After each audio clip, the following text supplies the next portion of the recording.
Welcome back to our channel. So today in this video we are going to discuss about how you can redeem your Amazon gift card. So without any further delay, let's get straight into the video.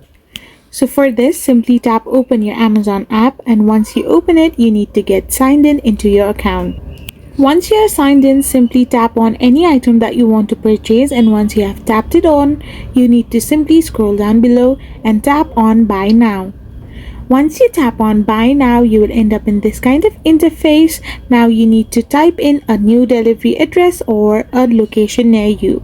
So once you have selected a pickup location as well, you will be redirected to this kind of interface where you need to simply type in your payment method. There you can find an option called add a gift card, promo code or voucher. Simply tap on it and now enter your code. Once you have tapped in or you have written the code of your Amazon gift card, your gift card will be applied in your payment and you can redeem your Amazon gift card this way. I hope this video was helpful, so don't forget to hit that subscribe button and do give us a thumbs up. Thank you for watching.